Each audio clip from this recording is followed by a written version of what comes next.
20,000 करोड़ से ज्यादा का कॉन्ट्रैक्ट दिया है। 5% पैसा कमीशन के तौर पर लिया गया है। केंद्र सरकार से मेरा अनुरोध है कि इनको हत्या के आरोप में, ये हत्या के अभियुक्त हैं, इनको तुरंत पद से बर्खास्त करके गिरफ्तार किया जाए। राकेश कुमार उर्फ सम्राट कुमार मौर्य उर्फ Samrat Chaudhary, Tarapur, case number 44/1995। Note कर लीजिए कि प्रशांत किशोर पर झूठा मानहानि का मुकदमा करने का केस तो नहीं किया है, नोटिस भेजे हैं। तो अगर 7 दिन के अंदर अंदर लीगली कैमरे के सामने आकर ये नोटिस वापस नहीं लिए तो इन पर 500 करोड़ का और जो अवैध संपत्ति ये कब्जा किए हैं, खरीदे हैं, उसकी सारी सूची आपके सामने जारी करेंगे। एकदम इनको चुनौती दे रहे हैं भाई। 200 पर दिए हैं, 200 किए थे, 500 करोड़ का इनका पेपर तैयार है। पिछले 8 महीनों में इन्होंने 20,000 करोड़ से ज्यादा का कॉन्ट्रैक्ट दिया है। 20,000 से ज्यादा का कॉन्ट्रैक्ट भाई साहब ने दिया है और हर कॉन्ट्रैक्ट में 5% पैसा कमीशन के तौर पर लिया गया है। अभी इतना ही बोल रहे हैं। अगले प्रेस कॉन्फ्रेंस तक अगर इन्होंने अपनी गलती नहीं मानी तो जिन लोगों के जरिए ये 5% पैसा वसूला गया है वो लोग को प्रेस के सामने बैठा कर आपसे परिचय कराएंगे कि कौन लोगों ने ये 5% की रेट से पैसा वसूला है। और दूसरी बात, ये जो पैसा रिलीज हो रहा है 0.5% हर रिलीज में पैसा काटा जा रहा है। अभी जो 2 घटना आपने सुनी होगी नोट जलाने की, 2 इंजीनियर्स के घर पे जो नोट के गड्ढे पकड़े गए हैं, वो वही पैसा है जो पैसा ये लोग कॉन्ट्रैक्टर को दिए। कॉन्ट्रैक्ट देने के लिए 5% लिया, उसके बाद जब जब पैसा रिलीज होता है तो 0.5% इनका उसमें शेयर बनता है। वही पैसा ये इंजीनियर कलेक्ट करके वापस ला रहे थे पटना जमा कराने, जो एक आदमी उसमें पकड़ा गया, एक आदमी जेल में भी है और रात भर नोट का गड्ढी जलाया गया है। अब अशोक चौधरी इस पर बयान दें कि ये उनकी वो इसमें संलिप्त हैं कि नहीं है। नहीं है तो आपके सामने अगले प्रेस कॉन्फ्रेंस में उन लोगों को खड़ा करेंगे जो इनके बिहाफ में ये पैसा की वसूली कर रहे हैं और इनको उसका जवाब देना पड़ेगा। अशोक चौधरी बंद। अब आ जाइए आज की सबसे बड़ी जिस चीज के लिए आपको बुलाए हैं। बिहार के उप मुख्यमंत्री सम्राट चौधरी, इन पर मेरा सीधा आपके माध्यम से सरकार को, बिहार के गवर्नर से, बिहार सरकार से, केंद्र सरकार से मेरा अनुरोध है कि इनको हत्या के आरोप में, ये हत्या के अभियुक्त हैं, इनको तुरंत पद से बर्खास्त करके गिरफ्तार किया जाए। क्यों किया जाए ये समझिए। तारापुर में 1995 में 7 लोगों की जो हत्या हुई और 7 मारे जाने वाले लोग कुशवाहा समाज के लोग थे। ये बिहार में जाति की राजनीति करने वालों के लिए सबक होना चाहिए। सम्राट चौधरी कहते हैं मैं कुशवाहा हूं। 7 लोगों की जिनकी हत्या के ये अभियुक्त हैं, आरोप नहीं है, मैं शब्द बहुत सही समझ के बोल रहा हूं। 7 लोगों की हत्या के अभियुक्त राकेश कुमार उर्फ सम्राट कुमार मौर्य उर्फ Samrat Chaudhary, Tarapur, case number 44/1995। Note कर लीजिए। 44/1995 में 7 लोगों की हत्या हुई, उसमें ये अभियुक्त हुए और जो केस है चीफ जुडिशियल मजिस्ट्रेट को 24/4/1995 को इन लोगों ने डॉक्यूमेंट सबमिट किया। बिहार विद्यालय परीक्षा समिति का एक एडमिट कार्ड सबमिट किया जिसमें बताया गया कि KNVMH सम्राट, ये स्कूल का नाम है, कुमार सर एक स्कूल का नाम है जहां से ये एडमिट कार्ड इशू हुआ है। सम्राट चंद्र मौर्य, पिता का नाम Shakuni Chaudhary, date of birth 1/5/81, in result fail, number आया 268, कैटेगरी प्राइवेट। ये सुप्रीम कोर्ट का डॉक्यूमेंट है जो सम्राट चौधरी ने जमा किया है, जिसमें ये बताया है इनका डेट ऑफ बर्थ 81 है, उसके हिसाब से 95 में चीफ जुडिशियल मजिस्ट्रेट ने नाबालिग होने के नाम पर इनको वहां से राहत दी।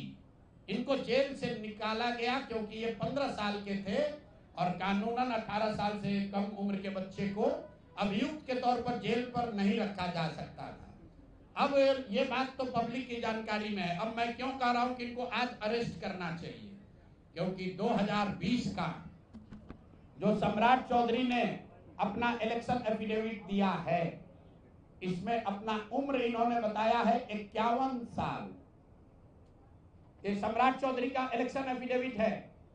इन्होंने अपना उम्र बताया 2020 में 51 साल। इसका मतलब है कि 2020 माइनस 26, तो 1995 में इनका उम्र था 25 साल, 26 साल।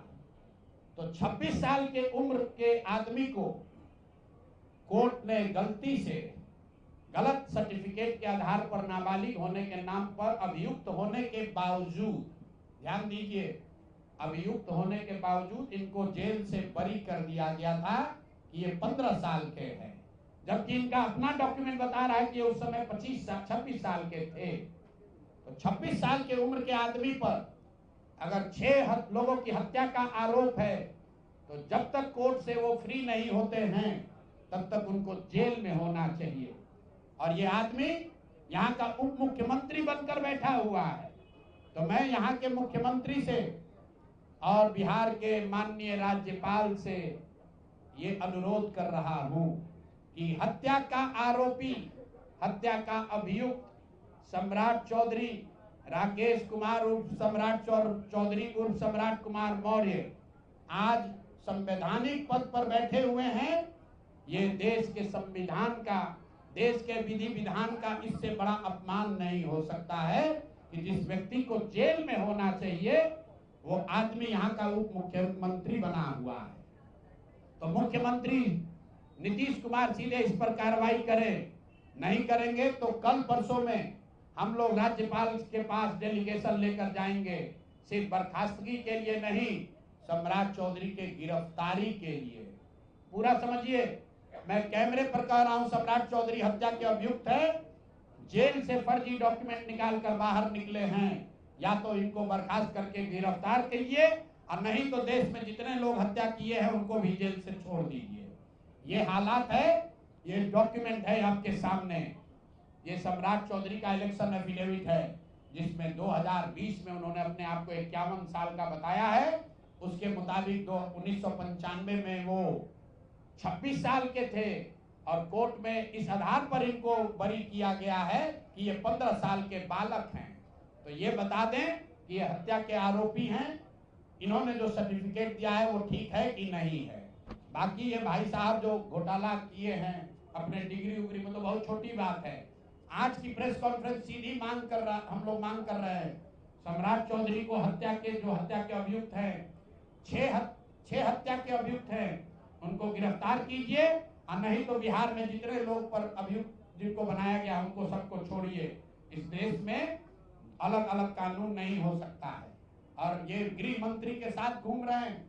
मोदी जी को हम लोग कल पत्र लिखेंगे कि आपके पार्टी का नेता, जितने लोग भाजपा के समर्थक हैं, भाजपा के जितने लोग नेता हैं, कार्यकर्ता हैं, वोटर हैं, आपके जरिए से सबको बता रहा हूं, मेरे भाई एक बार अपने दिल पर हाथ रखकर सोचो, जिस व्यक्ति पर 6 लोगों की हत्या का आरोप है, जो व्यक्ति 6 लोगों की हत्या का अभियुक्त है, उसको तुम अपना नेता बनाकर बिहार का उप मुख्यमंत्री बनाए हो और तुम अपराध की बात करते हो, तुम जंगल राज की बात करते हो।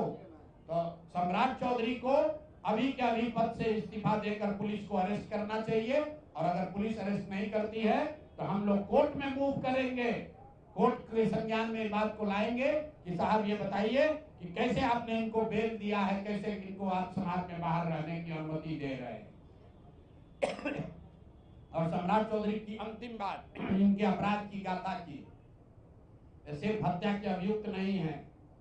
बिहार में पुरानी पत्रकारिता करने वाले लोग, आपने शिल्पी गौतम के रेप और हत्याकांड की कहानी सुनी होगी।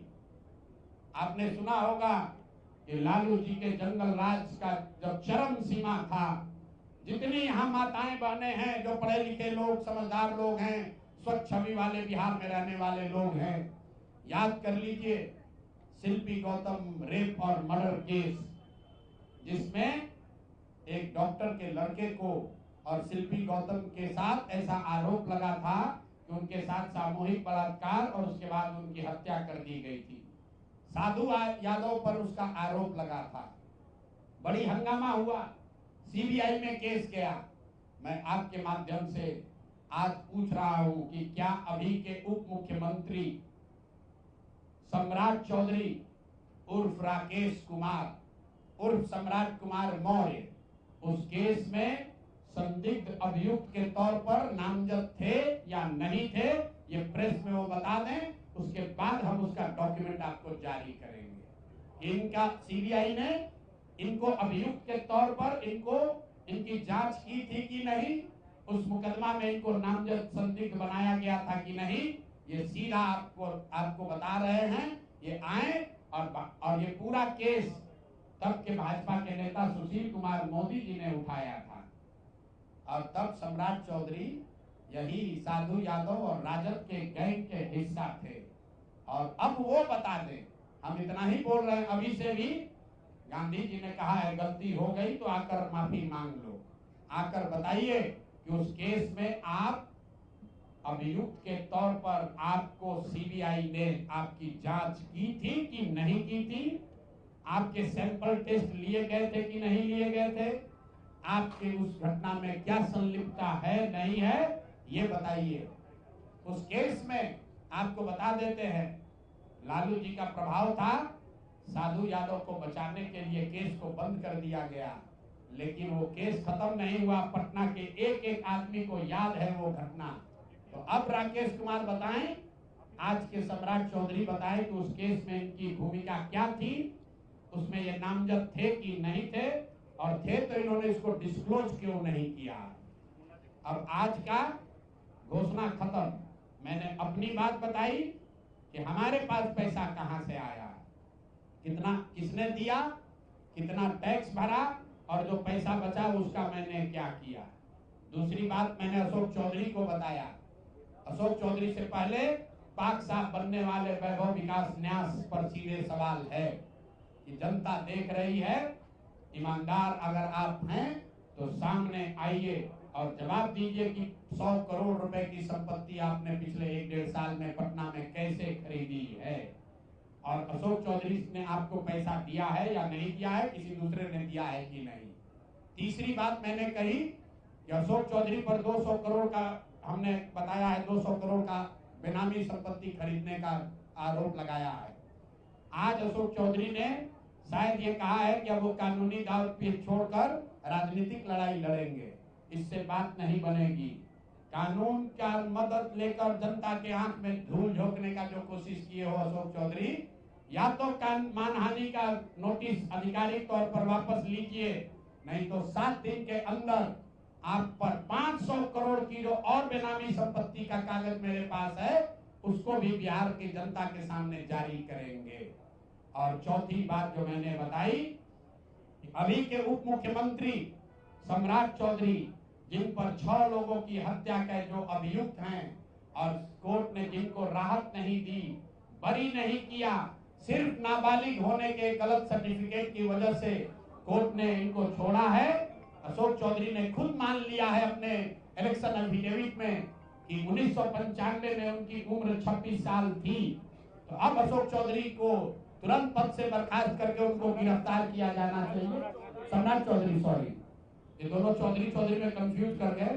सम्राट चौधरी उप मुख्यमंत्री को जो हत्या के अभियुक्त है, इनको पद से सिर्फ इस्तीफा नहीं देना है, इनको पुलिस अगर गिरफ्तार नहीं करती है तो जन सुराज कोर्ट में मूव करेगा। कल हम लोग गवर्नर से टाइम लेंगे।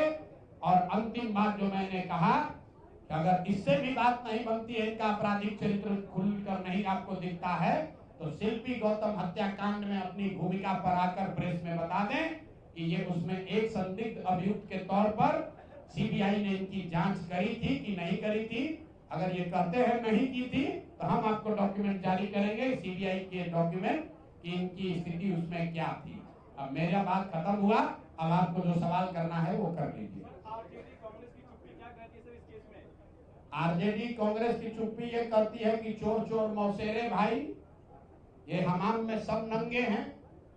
दिलीप जायसवाल ने मेडिकल कॉलेज का कब्जा आरजेडी के तब के सीमांचल के बड़े बाहुबली नेता की मदद से किया और अपने लूट के उस खजाने से आरजेडी के खजाने में भी दान पत्र में भरा।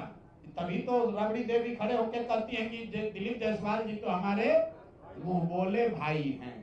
तो जितने लोग राजद को, लालटेन को वोट देते हैं, देख लो भाई, एक और कहते हैं कि हम भाजपा से लड़ रहे हैं और एक और भाजपा के नेताओं के साथ मिलकर सिखों का कॉलेज कब्जा किया है, उससे पैसा तहसील रहा है, उसके कॉलेज से अपने बच्चों का गलत मेडिकल का डिग्री दिलवा रहा है।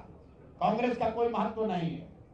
कांग्रेस पर इतना भ्रष्टाचार का आरोप है कि भ्रष्टाचार का नाम सुन के डर के भागता है, सोचता है कि भ्रष्टाचार पर कुछ बोलेंगे तो लोग पूछ लेगा कि तुम भी तो नेशनल हेराल्ड में घोटाला किए हो, तुम भी तो 2 लाख करोड़ का घोटाला किए थे।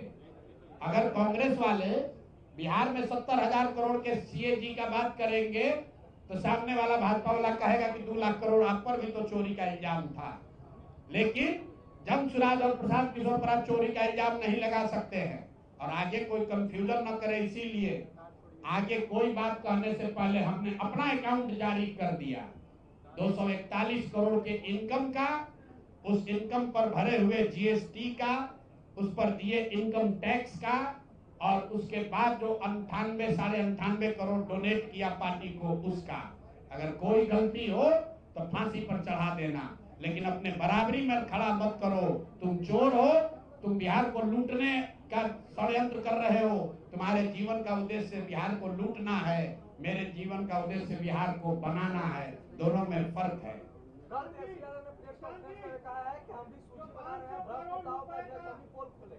तेजस्वी यादव अगर सूची बनाएंगे तो सबसे पहले तो अपने दोनों मामा का नाम लिखना पड़ेगा, साधु यादव, सुभाष यादव। उसके बाद अपने माता पिताजी का नाम लिखना पड़ेगा। चारा चोरी के मामले में, लैंड फॉर जॉब में जाने कितने लोगों का जमीन लिखवा लिए उसके मामले में।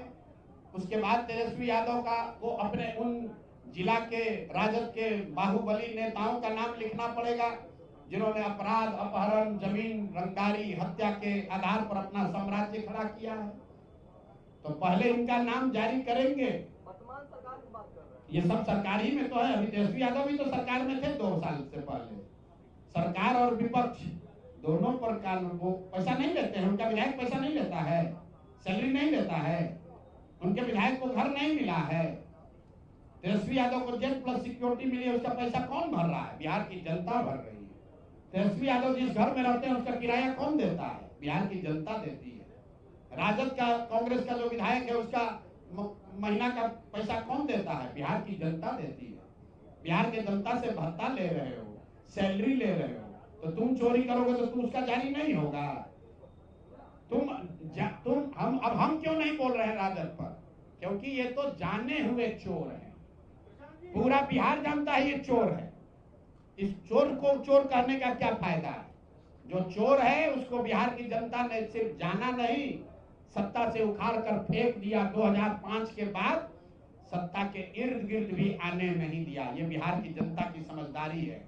लेकिन उनको चोर बताकर जो लोग सत्ता में आए, जिन पर जनता ने भरोसा किया, वो कितने बड़े अपराधी हैं। उन पर भी हत्या, अपहरण, लूट का वही संगीन अपराध का इल्जाम है जो राजद के नेताओं पर था।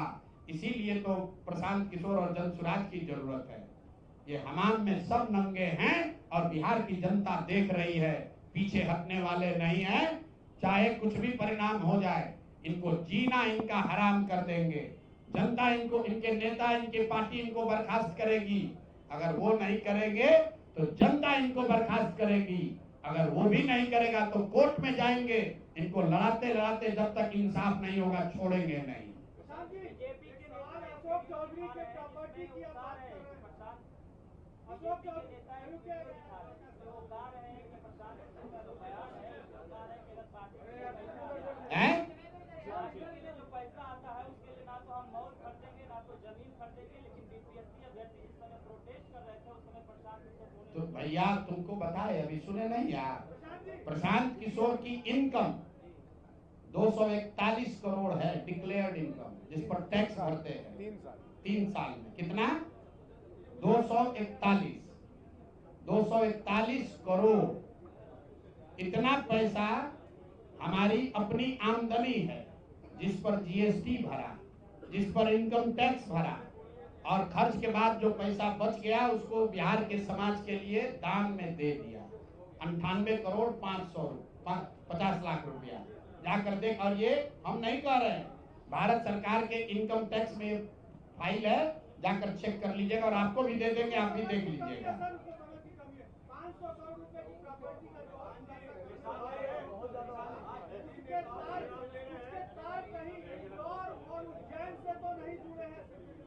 मेरे भाई ये देखिए, मैंने आपको कहा दिलीप जायसवाल पर हम लोग कोई इन्वेस्टिगेटिंग एजेंसी नहीं है। अगर हर प्रभातखबर.com, विश्वास वही, रफ्तार नहीं।